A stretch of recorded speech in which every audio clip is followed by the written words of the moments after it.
UC San Diego says it has a plan to get students back to school in time for fall classes. Good evening and thanks for joining us. I'm Marcella Lee. I'm Carlo Cicchetto. The Return to Learn program gets underway as early as next week. News 8's Lamore Abrams spoke to the university's chancellor about the ambitious goals. UCSD says it is slated to become the first university in the nation to roll out such a massive program. The hope is to get students and staff back here on campus by September, but not before carefully testing each and every one of them for coronavirus, beginning with 5,000 students currently living in these campus dorms.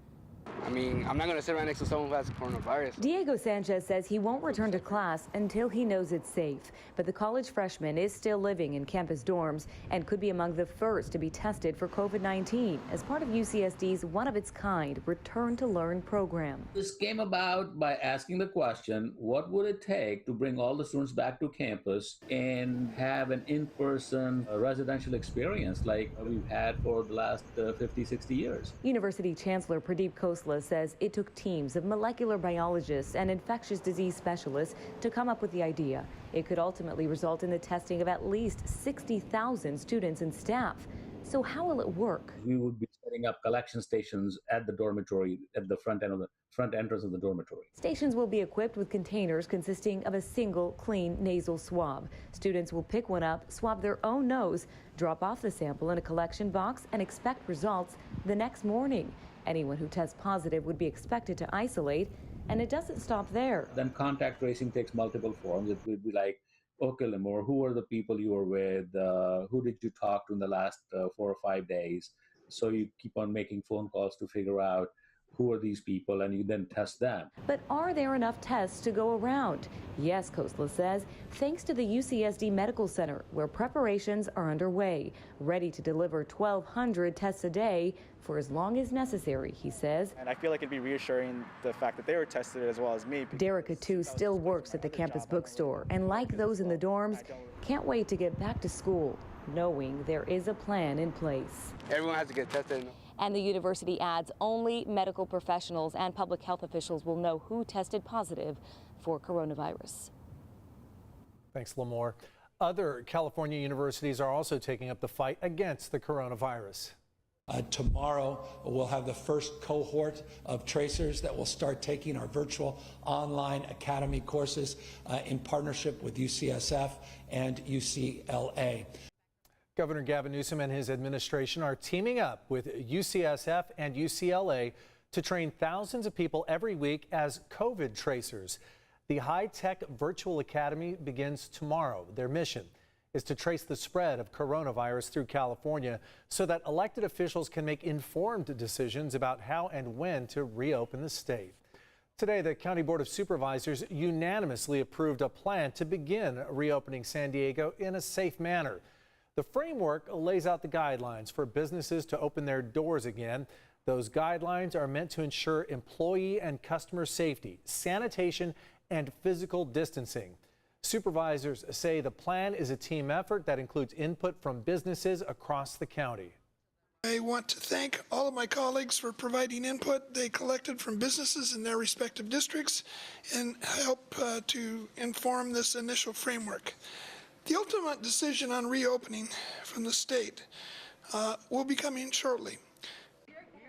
The county is expecting to get guidance from the state on Thursday for phase 2 of Governor Gavin Newsom's 4-phase reopening plan.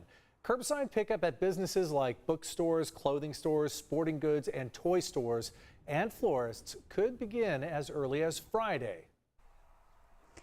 Today, county supervisors also approved using $5 million to help essential workers pay for child care, but they voted down giving hazard pay to some county workers. Meanwhile, just over 2,300 tests were reported today, 140 of which were positive.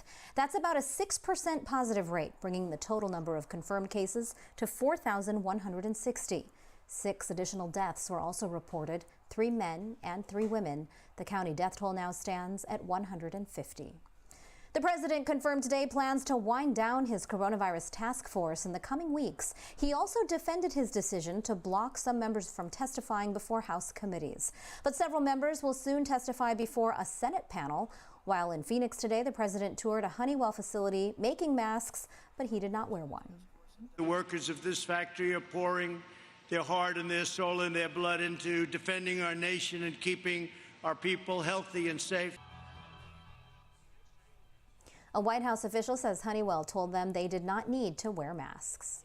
A huge donation today to help some of San Diego's most essential workers and their families. Today, San Diego Mayor Kevin Faulconer announced a $1 million donation to the COVID-19 Community Response Fund from San Diego-based biotech firm Illumina. The money is for personal protective equipment for frontline workers and to support distance learning for students in need. This very generous donation from Illumina is to the San Diego Foundation, and it will support learning in our K-12 schools and frontline workers. Illumina has its global headquarters in San Diego with about 4,000 of its 8,000 employees based here. The News 8 is proud to partner with the San Diego Foundation on the COVID-19 Community Response Fund. 100% of donations go to local organizations helping San Diegans during the pandemic. To donate, if you can, go to our help guide online at cbs8.com/help.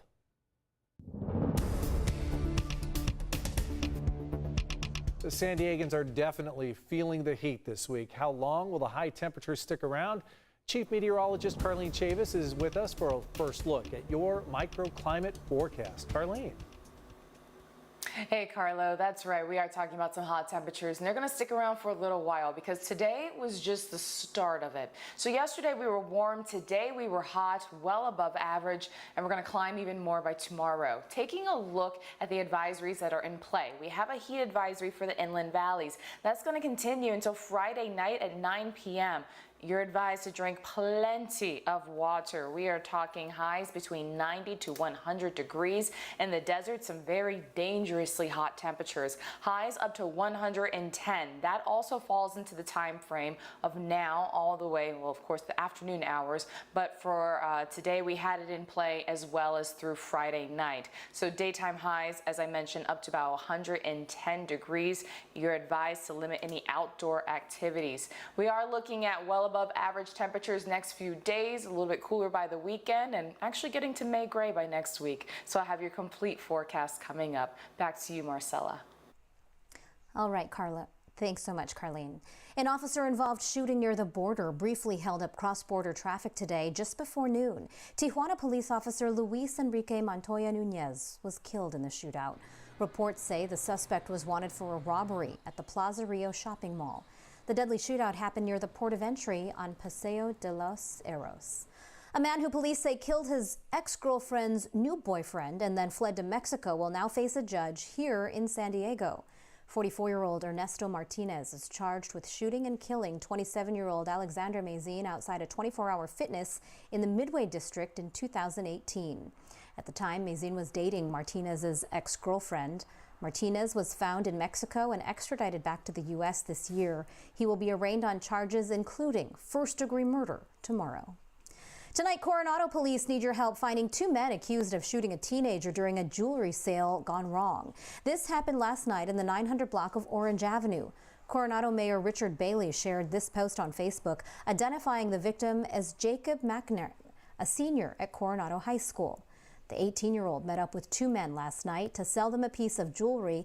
They then tried to rob him and shot him, according to the mayor's post. Jacob underwent surgery and is now in stable condition.